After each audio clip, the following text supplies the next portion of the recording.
अस्सलाम वालेकुम। Brightest future academy जे platform ते मौजूदु सभिनी महिमाननि खे भलीकार।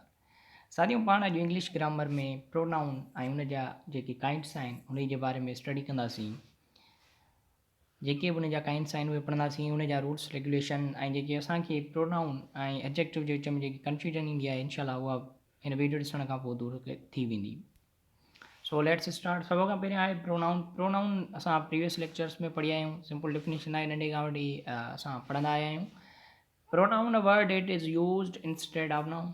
यानी कि नाउन जे बदिरां जेको लफ़्ज़ कमु अचे उनखे असां प्रोनाउन चवंदा आहियूं। प्रोनाउन जी माना इहा आहे फॉर अ नाउन। अच्छा, उन खां पोइ आहिनि काइंड्स ऑफ प्रोनाउन। सॉरी, मूंखां हितां नाउन लिखी वियो आहे। Kinds of pronoun. Personal pronoun सभ खां पहिरियां। पर्सनल प्रोनाउन छा हूंदा आहिनि? पर्सनल प्रोनाउन असांजा हूंदा आहिनि जेके असां पर्सन्स जे लाइ इस्तेमालु कंदा आहियूं। आई, वी, यू, ही, she, it, they are called personal pronouns because they stand for three persons. असां इहे टिनि पर्सन्स जे लाइ इस्तेमालु कंदा आहियूं, first person, second person and third person. First person खे चयो वेंदो आहे द पर्सन स्पीकिंग, यानी कि जेको ॻाल्हाए उहो असांजो फर्स्ट पर्सन हूंदो आहे। सिंगुलर असांजो आहे, प्लूरल उनजो वी आहे। ऐं द पर्सन स्पोकन टू, जंहिंसां ॻाल्हाए वञे, जंहिंसां मुखातिब थिजे, उहो असांजो सेकेंड पर्सन हूंदो आहे। उहो असांजो यू आहे, सिंगुलर बि प्लूरल बि।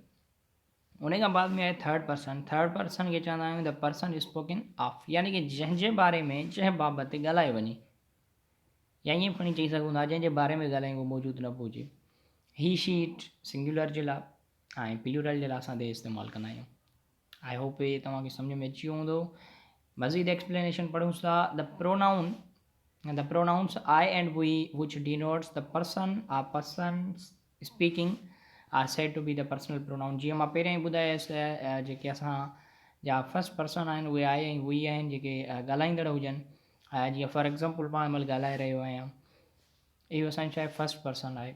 आई सिंगुलर जे लाइ इस्तेमालु कंदा आहियूं, वी असां प्लूरल जे लाइ कंदा आहियूं। सेकेंड पर्सन तव्हांखे मां ॿुधायो, सेकेंड पर्सन असांजो यू हूंदो आहे, यू सिंगुलर बि आहे, प्लूरल बि आहे। ऐं थर्ड पर्सन असांजो हूंदो आहे जंहिंजे बारे में ॻाल्हाए वञे। थर्ड पर्सन जंहिंजे बारे में ॻाल्हाए वञे,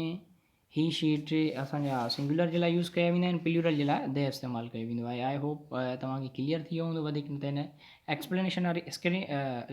टेबल जो, स्लाइड जो तव्हां स्क्रीनशॉट वठी करे मज़ीद इन खे स्टडी करे सघो था। अच्छा, उन खां पोइ सभ खां पहिरियां काइंड्स में अचूं था। पर्सनल प्रोनाउन खां बाद में असां वटि आहे relative pronouns. Relative pronouns, relative pronoun relates the idea back to some nouns or pronouns, यानी कि रिलेटिव प्रोनाउन असां इस्तेमालु कंदा आहियूं जॾहिं असां वापसि उन नाउन या प्रोनाउन जी ॻाल्हि कयूं। जीअं फॉर एग्ज़ाम्पल हिते चयल आहे आई मेट अली हू हैड जस्ट रिटर्न। हाणे हू हैड कंहिंजे बारे में थो ॿुधाए? अली जे बारे में, यानी कि आइडिया खे रिबैक कयो थो वञे, आइडिया खे बैक कयो थो वञे। अहिड़नि क़िस्मनि जे जुमलनि में जेके असां लफ़्ज़ इस्तेमालु कंदा आहियूं, हू, डेट, विच, इहे असांजा रिलेटिव प्रोनाउंस हूंदा आहिनि। जीअं सेकेंड सेंटेंस में आहे आई फाउंड द पेन विच आई लॉस्ट। हाणे पेन जे बारे में ॿुधाए थो वञे त मां पेन लधी आहे जेका मूं विञाई हुई। थर्ड सेंटेंस आहे this is the same book that you lent me. हाणे पाण सभिनी खे ख़बर आहे असां हू इस्तेमालु कंदा आहियूं माण्हुनि जे लाइ, विच इस्तेमालु कंदा आहियूं शयुनि जे लाइ। पर जॾहिं असांखे ॿई शयूं मिली वञनि त पोइ असां उन सां डेट इस्तेमालु कंदासीं। जीअं सेंटेंस नंबर चोथों मिलियल आहे N old man and his dog.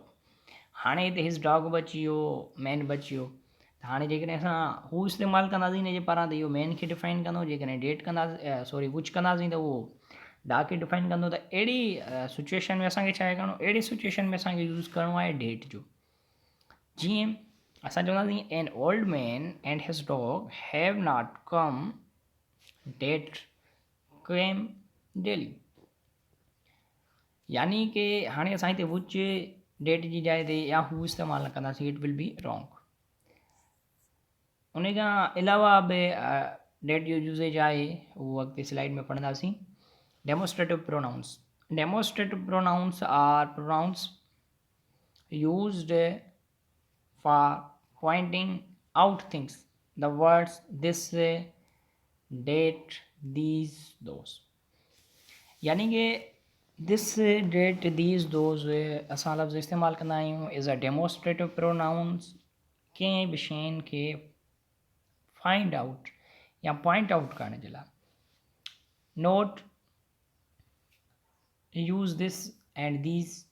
when you are talking about things near you यानी कि दिस ऐं दीज़ असां इस्तेमालु कंदा आहियूं जॾहिं शयूं असांजे वेझो हुजनि क़रीब हुजनि ऐं डेट ऐं दोज़ असां इस्तेमालु कंदा आहियूं जॾहिं शयूं असांजे टच खां परे हुजनि यानी कि उन्हनि खे टच न करे सघूं नियर न हुजनि वेझो न हुजनि this and that are use for the singular this ऐं डेट पाण सिंगुलर जे लाइ इस्तेमालु कंदा आहियूं दीज़ ऐं दोज़ असां प्लूरल जे लाइ इस्तेमालु कंदासीं जीअं मिसाल जी ॻाल्हि फॉर एग्ज़ाम्पल मां चवां दिस इज़ माई कार हिते मां ईअं न चवंदुसि दीज़ आर माई कार पोइ मां चवंदुसि दीज़ आर माई कार्स या दोज़ आर माई कार्स यानी कि कार जेको लफ़्ज़ु आहे उहो जम्मू करणो पवंदो जीअं हिते एग्ज़ाम्पल ॾिनल आहिनि दिस इज़ माई डेक्स हाणे हिते मां डेक्सिस चवंदुसि न छाजे लाइ जो हिते दिस इस्तेमालु कयल आहे हा ईअं हुजां दीज़ हुजां जीअं सेकेंड सेंटेंस में आहे these are my paints this is Ali's house अहिड़े हिसाब सां इहे एग्ज़ाम्पल्स ॾिनल आहिनि उन खां पोइ आहे डिफरेंस बिटवीन डेमोस्ट्रेटिव एडजेक्टिव ऐं प्रोनाउन ऐं एडजेक्टिव जेको डेमोस्ट्रेटिव आहे ॿई सेम आहिनि दिस डेट दीज़ दोज़ इहे असांजा डेमोस्ट्रेटिव एडजेक्टिव आहिनि डेमोस्ट्रेटिव प्रोनाउन बि आहिनि हाणे असां हिननि खे फाइंड कीअं कंदासीं त किथे असांजो this that these those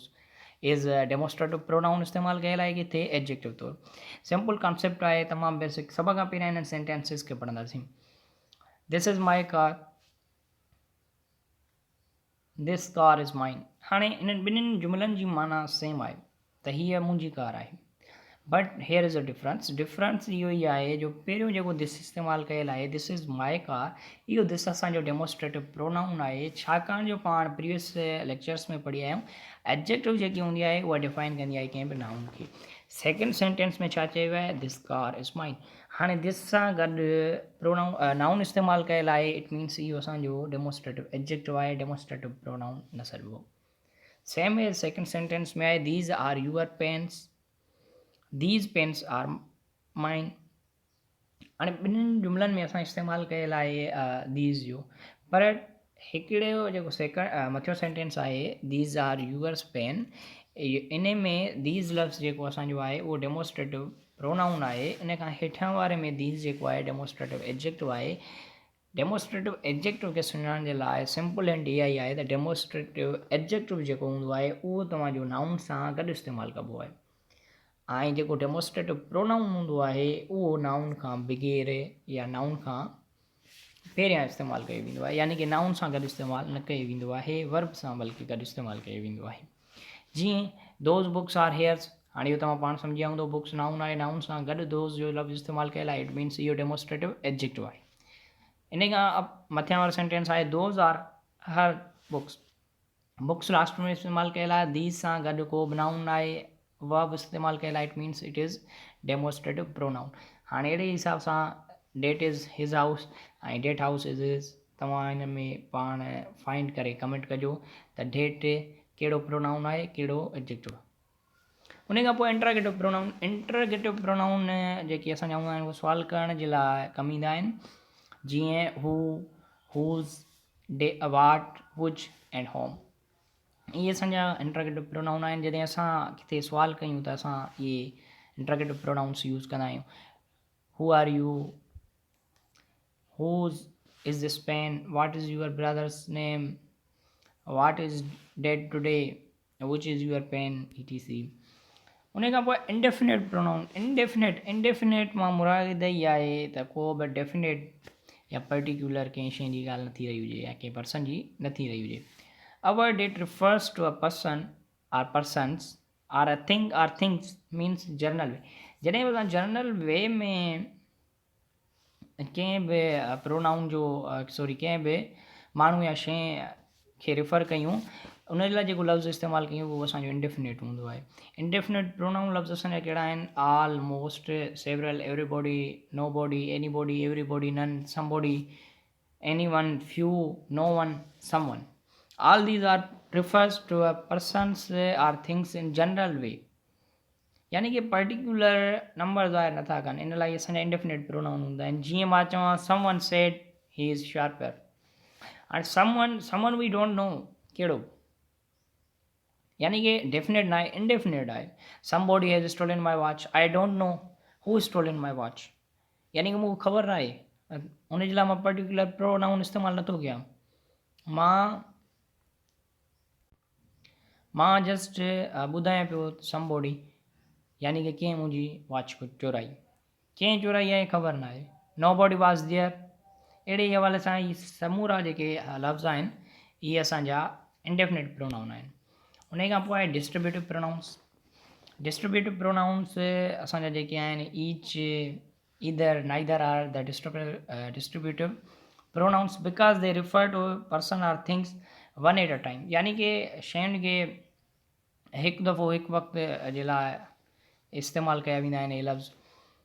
R this reason they are always singular ऐं हमेशह ई सिंगुलर ई रहंदा आहिनि and such is followed by the singular verb ऐं हमेशह खणंदा बि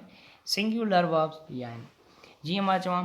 ईच ऑफ द बॉइज़ हाणे हिते बॉइज़ ॾिसी करे असां छा कंदा आहियूं जो वर्ब प्लूरल इस्तेमालु कंदा आहियूं but it will be wrong असांखे पहिरें ते ध्यानु करिणो आहे असां चवंदासीं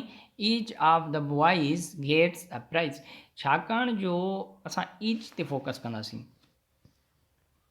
ईच हुजे आइदर नाइदर हुजे उन जे लाइ असां सिंगुलर वर्ब इस्तेमालु कंदासीं प्लूरल न कंदासीं जीअं सेकेंड सेंटेंस आहे